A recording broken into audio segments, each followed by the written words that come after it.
Hello दोस्तों, मेरा नाम है राज और आज मैं अपने चैनल के माध्यम से आप सबको देना चाहूँगा बहुत बड़ी अपडेट। अगर आप भी बना रहे हैं प्लान केदारनाथ यात्रा का तो यह पोस्ट बहुत महत्वपूर्ण होने वाला है आप सब के लिए। दोस्तों, अभी मैं पहुंच चुका हूं सोनप्रयाग और सोनप्रयाग से जाऊंगा गौरीकुंड। यहां पर हमने अपना रजिस्ट्रेशन स्कैन करा लिया है और आप देख सकते हो कि हमारे पीछे भक्तों की लंबी लंबी लाइनें लगी हुई हैं बाबा केदारनाथ के दर्शन के लिए। तो अभी चलते हैं गौरीकुंड और फिर गौरीकुंड से केदारनाथ। तो दोस्तों, जब भी आप अपनी केदारनाथ यात्रा के लिए घर से निकले तो आपको करने हैं कुछ महत्वपूर्ण कार्य। सबसे पहले तो आपको अपने साथ यात्रा से संबंधित कुछ सामान लेना होगा जो यात्रा के दौरान बहुत महत्वपूर्ण होगा आपके लिए। तो दोस्तों, इस वीडियो में मैं आप सबको बताऊंगा कुछ महत्वपूर्ण बातें छोटी हो सकती हैं लेकिन है बहुत महत्वपूर्ण। तो दोस्तों, जब भी आप केदारनाथ यात्रा के लिए निकले आपको अपने साथ लेना होगा अपना पहचान पत्र यानी आधार कार्ड, क्योंकि आधार कार्ड के बिना आपका रजिस्ट्रेशन नहीं होगा और अगर आपका रजिस्ट्रेशन नहीं होगा तो आप यात्रा में हिस्सा नहीं ले पाओगे। इसलिए जब भी घर से निकले सबसे पहले अपना पहचान पत्र अपने साथ रखें। और दोस्तों, आप अपना रजिस्ट्रेशन दो तरीकों से करा सकते हो, एक तो ऑफलाइन और एक है ऑनलाइन। ऑफलाइन के लिए आपको जाना होगा ऋषिकेश बस स्टैंड से 200 मीटर आगे बनी हुई है नई बिल्डिंग रजिस्ट्रेशन कार्यालय के नाम से, वहां पर आपका ऑफलाइन रजिस्ट्रेशन होगा और ऑनलाइन तो आप अपने मोबाइल से कर ही सकते हो। और अगर यहां भी आपका ऑफलाइन रजिस्ट्रेशन नहीं होता तो आप सोनप्रयाग में भी रजिस्ट्रेशन करा सकते हो। और दोस्तों, ऑफलाइन रजिस्ट्रेशन के लिए आपको अपने साथ रखना होगा अपना आधार कार्ड, क्योंकि आधार कार्ड के बिना रजिस्ट्रेशन नहीं होगा। और दोस्तों, जब भी आप यात्रा के लिए घर से निकले तो आप अपने साथ अपने बैग में अपने गर्म कपड़े रखना ना भूलिएगा, क्योंकि यहाँ पर 12 के 12 महीने रहती है ठंड और जिससे बचने के लिए आपको पहनने होंगे यहाँ पर गर्म कपड़े।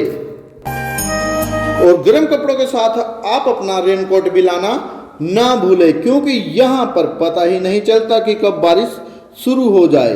और अगर आप अपने साथ रेनकोट ना लाए तो यहाँ से भी खरीद सकते हैं, लेकिन वो बहुत कॉस्टली होता है, इसीलिए आप अपना रेनकोट साथ लाएं तो ज़्यादा बेटर होगा। और यहाँ पर बरसाती भी मिलती है जो लिफाफे टाइप होती हैं, जिनका मूल्य 100 से 200 रुपये तक होता है। तो आप यहाँ से बरसाती खरीद सकते हो अगर आपके पास रेनकोट नहीं है। और दोस्तों, यहाँ पर आप वीडियो में घोड़े देख पा रहे होंगे, लेकिन मैं आप सबको कहना चाहूँगा कि अगर आप केदारनाथ यात्रा के लिए निकले हुए हैं तो आप पैदल यात्रा ही करें, क्योंकि पैदल यात्रा के दौरान आप अपनी सुविधा खुद रख सकते हो। लेकिन अगर आप घोड़े या खच्चरों से यात्रा करेंगे वो बहुत रिस्की होता है और यहाँ पर घोड़ों का मूल्य यात्रा के दौरान 8 से 10 हज़ार तक होता है। इसलिए आप पैदल यात्रा करें।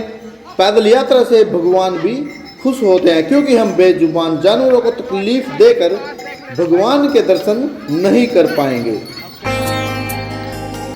और दोस्तों, अगर हम बात करें घोड़ों पर यात्रा करने का शुल्क कितना है तो मैं आप सबको बताना चाहूँगा, यहाँ पर घोड़ों पर यात्रा करने का शुल्क 4000 से शुरू होकर 10,000 तक है और पालकी का मूल्य 8,000 से 15,000 तक है। और अगर आप इच्छुक हो हवाई यात्रा के तो हवाई यात्रा का मूल्य है 9,450 रुपये से लेकर 15,000 तक, लेकिन उसके लिए आपको कम से कम 15 या 1 महीने पहले टिकट बुक करनी होती है।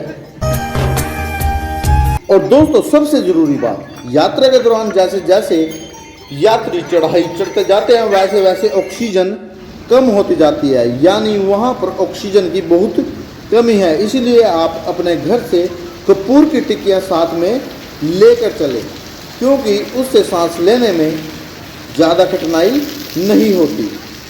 तो जब भी आए कपूर की टिक्कियाँ साथ लाएं। और दोस्तों अभी तक की सबसे बड़ी अपडेट यह है कि 2023 यात्रा के दौरान अभी तक बाबा के दर्शन करने के लिए 4 से 6 लाख यात्री आ चुके हैं और हर दिन 22 से 24 हजार तीर्थ यात्री बाबा के दर्शन कर रहे हैं। और दोस्तों मौसम खराब होने की वजह से आजकल रजिस्ट्रेशन बंद किए हुए हैं, लेकिन उसके बावजूद भी श्रद्धालुओं की भीड़ यहाँ पर निरंतर देखने को मिलती हैं। लगभग 20 से 22 हजार व्यक्ति बाबा के दर्शन करने डेली आ रहे हैं। और दोस्तों अगर आपका रजिस्ट्रेशन नहीं हुआ तो घबराने की कोई बात नहीं है, क्योंकि यहाँ पर आप अपना आधार कार्ड दिखाकर यहाँ से टोकन प्राप्त कर सकते हो। टोकन प्राप्त करने के बाद आप बाबा केदारनाथ के दर्शन कर सकते हो। और दोस्तों निरंतर बदलते मौसम को देखकर यहाँ के जिला अधिकारी मयूर दीक्षित जी ने हाई अलर्ट जारी कर दिया है और ऐसे में यात्रियों को सुझाव दिए हैं कि यात्री मौसम को देखते हुए ही यात्रा करें और जो गाइडलाइन यात्रियों को दी जा रही है उसका पालन करें और ठंड से बचने के लिए अपने घर से गर्म कपड़े अपने साथ ही लाएं। और दोस्तों यात्रा के दौरान अगर किसी यात्री की तबीयत बिगड़ जाती है तो यहाँ पर स्वास्थ्य संबंधी कुछ क्लिनिक भी तैयार किए हुए हैं, जहाँ पर आप दवाइयाँ ले सकते हैं जो बिल्कुल फ्री है।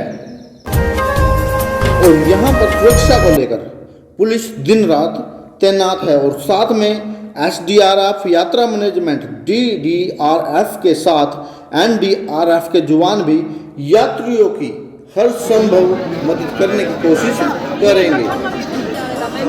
और दोस्तों अब कीजिए दर्शन बाबा केदारनाथ के, साथ में कीजिए नंदी भगवान के जो बाबा केदारनाथ धाम के बिल्कुल बाहर विराजमान है। और दोस्तों अगर देखा जाए इस साल लगभग यात्रा खुले हुए 2 महीने हुए, लेकिन जब से यात्रा खुली है तब से मौसम लगातार भक्तों की परीक्षा ले रहा है और भक्त भी जो कहते हैं डटे हुए हैं, वो निरंतर बाबा के दर्शन कर रहे हैं मौसम से लड़ते हुए। और मौसम की परवाह किए बिना निरंतर 20 से 22 हजार व्यक्ति एक दिन में बाबा केदारनाथ के दर्शन कर रहे हैं।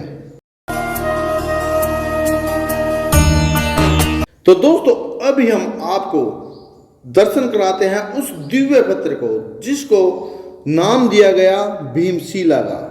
भीमशिला इस पत्र को इसलिए कहा गया क्योंकि 2013 आपदा के समय में इस दिव्य पत्र की वजह से ही भगवान भोले बाबा का मंदिर बचा था और जो भी पहाड़ों से पानी आया था बाढ़ के रूप में वो यहाँ पर आकर 2 भागों में बंट गया था।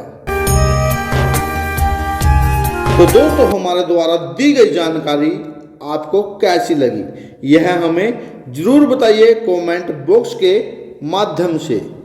और इसी के साथ हर हर महादेव, जय श्री शंभू, जय भोलेनाथ। भगवान भोलेनाथ जी आपकी यात्रा सफल करें।